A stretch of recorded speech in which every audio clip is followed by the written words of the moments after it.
Il y a un profond malaise qui surgit lors de l'éveil spirituel, quelque chose que presque personne n'aborde honnêtement car cela semble aller à l'encontre de tout ce qu'on nous a enseigné sur l'évolution, la conscience et l'amour des autres. Ce qui se passe est simple mais inquiétant, vous réalisez que vous ne supportez plus la compagnie de la plupart des gens. Ces amis qui vous apportaient de la joie drainent désormais votre énergie. Les réunions de famille, autrefois tout simplement tolérables, deviennent insupportables.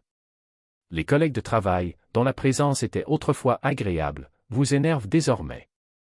L'interaction humaine, en général, commence à paraître vide, épuisante et profondément frustrante. Et ça vous dérange, n'est-ce pas? Après tout, si vous devenez plus spirituel, plus éveillé, plus éclairé, vous devriez être plus aimant, plus compatissant, plus ouvert à chacun, quel que soit son niveau de conscience. Il devrait être comme un Bouddha ou un Christ, embrassant chaque être avec un amour et une compréhension inconditionnelle. Mais au lieu de cela, vous vous retrouvez en retrait, en évitant, en vous sentant irrité et fatigué devant ces mêmes personnes que vous devriez théoriquement apprendre à aimer plus profondément. Alors la question se pose, suis-je devenu arrogant? Est-ce que je juge les autres? Suis-je tombé dans le piège de l'orgueil spirituel, pensant que je suis supérieur? Ou est-ce que le processus d'éveil s'est mal passé, que je suis devenu moins humain, moins connecté? Quelque chose doit être anormal, après tout, cette aversion, cet inconfort, cette incapacité à tolérer la plupart des gens ne peuvent pas être des signes de croissance spirituelle. Mais je veux vous dire une chose, ce que vous vivez n'est pas seulement normal, c'est pratiquement inévitable dans certaines phases d'éveil. Ce n'est pas un signe d'échec, ni de fierté spirituelle, encore moins de perte d'humanité. C'est une conséquence naturelle d'une transformation spécifique de la conscience, un changement qui crée temporairement une sorte d'incompatibilité entre vous et ceux qui n'ont pas encore vécu cette expérience. Avant votre réveil, vous viviez dans une sorte de transe collective, un rêve partagé par l'humanité. Dans cet état, les relations avec les autres étaient fondées sur des illusions communes, des croyances partagées et des hypothèses sur la réalité. Vous avez créé des liens avec les gens à travers les plaintes, les commérages, les drames, à travers la recherche commune du succès, du statut, du plaisir et de la sécurité. J'ai pleuré les mêmes chagrins, j'ai concouru pour les mêmes objectifs, j'ai joué des rôles sociaux que tout le monde connaissait par cœur. Dans ce contexte, la coexistence était relativement facile, car tout le monde jouait au même jeu, parlait la même langue et opérait dans les mêmes locaux. Ils préféraient peut-être certaines entreprises à d'autres, mais au fond, ils pouvaient s'identifier à presque tout le monde, car ils vivaient tous le même rêve. Mais alors quelque chose commence à changer. Vous vous réveillez. Et, au réveil, il commence à percer les illusions qui emprisonnent encore la majorité. Il se rend compte que les obsessions des autres sont finalement vides. Assurez-vous que les drames dans lesquels les gens sont impliqués sont leur propre création. Ils comprennent que les objectifs qu'ils poursuivent avec tant de désespoir n'apporteront jamais la satisfaction qu'ils imaginent. Identifie les schémas inconscients, les comportements automatiques et les réactions émotionnelles qui dominent la plupart des interactions humaines. Et une fois que vous voyez cela, vous ne pourrez plus revenir en arrière. C'est comme regarder un film et se rendre compte soudain que ce n'est qu'une fiction, que ce sont des acteurs sur un écran, que l'histoire n'est pas réelle. Après cette prise de conscience, on ne peut plus se perdre dans l'intrigue comme si rien n'avait changé. Le charme était rompu.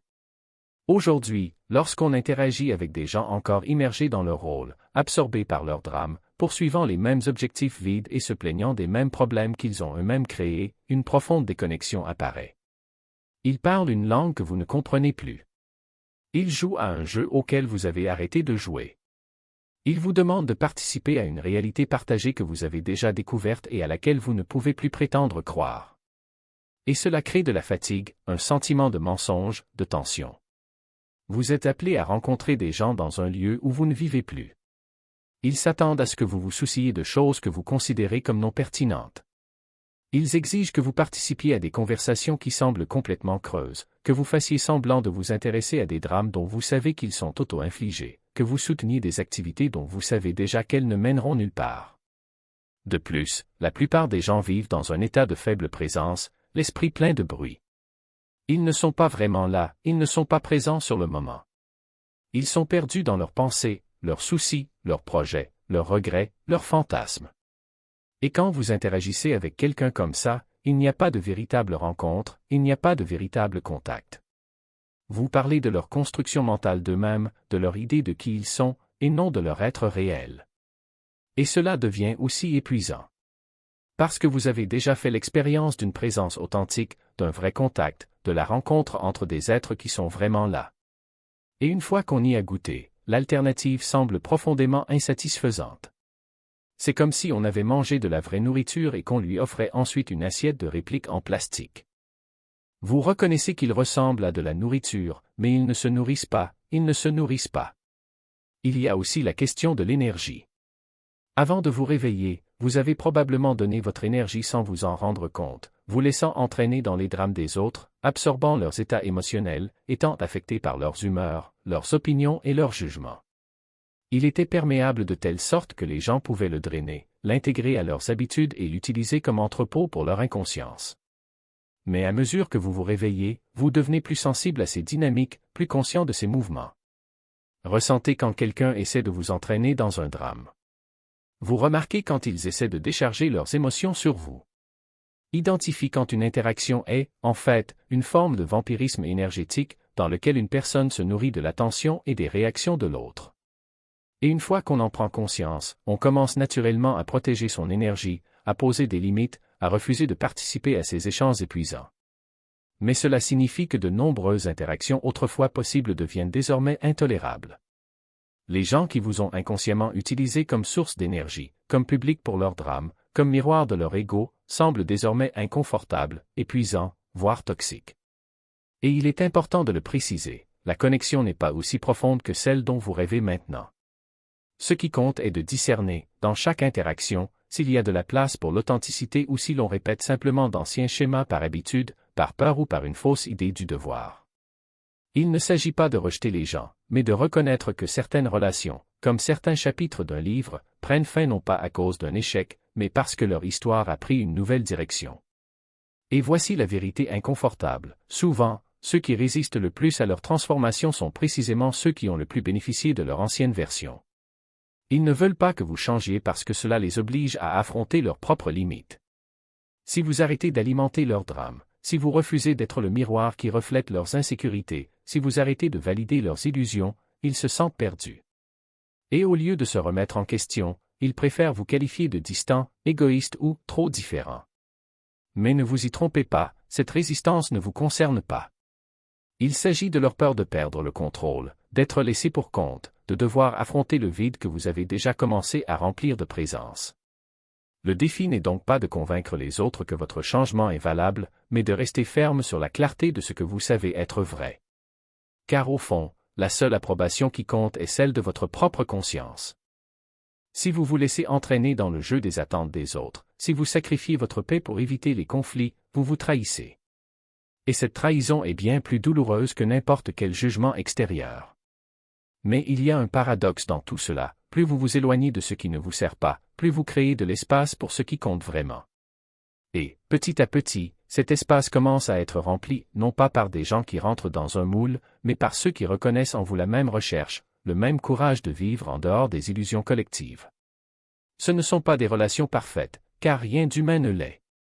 Mais ce sont des relations vivantes, où l'imperfection fait partie de la danse, où le silence n'est pas gênant et où la présence est plus importante que les mots. Et, même dans les moments où la solitude pèse lourd, rappelez-vous, vous n'êtes pas seul au sens le plus profond du terme. Il y a une plus grande intelligence qui opère en vous, un flux de conscience qui vous guide au-delà des apparences. Chaque choix d'authenticité, aussi petit soit-il, est un pas dans cette direction. Chaque fois que vous dites « non » à ce qui ne résonne plus, vous dites « oui » à quelque chose de plus grand, même si vous ne savez pas encore exactement de quoi il s'agit. Le chemin n'est pas linéaire. Il y aura des jours où le doute reviendra, où vous vous demanderez si vous réagissez de manière excessive, si vous ne devriez pas simplement revenir à la normale. Mais la normale, pour vous, n'existe plus. Ce qui existe est un appel subtil mais insistant à vivre selon une vérité qui ne peut plus être ignorée. Et en fin de compte, le seul véritable choix est entre le courage de suivre cette vocation ou le regret de l'étouffer. La plénitude de cette rencontre n'est pas encore possible. Et rappelez-vous, l'éveil n'est pas un état fixe, mais un processus, un voyage qui se déroule en couches. La phase d'intolérance à l'inconscience, aussi intense soit-elle, n'est que cela, une phase. Au fil du temps, à mesure que vous vous stabilisez dans votre conscience éveillée, quelque chose d'extraordinaire se produit, vous commencez à vivre avec toutes sortes de personnes sans vous laisser entraîner par leurs schémas, sans manquer d'énergie. Ils développent, pour ainsi dire, une sorte d'immunité spirituelle. Le drame des autres cesse d'être un aimant, vous le regardez sans vous laisser aspirer. Interagissez avec ceux qui dorment encore sans s'endormir ensemble. Rencontre les gens là où ils se trouvent, sans les obliger à se trouver ailleurs. Non pas parce qu'il a appris à tolérer l'intolérable, mais parce qu'il s'est ancré si profondément dans son propre centre que l'inconscience des autres n'a plus le pouvoir de le déséquilibrer. Et c'est de ce lieu de stabilité que naît la véritable compassion.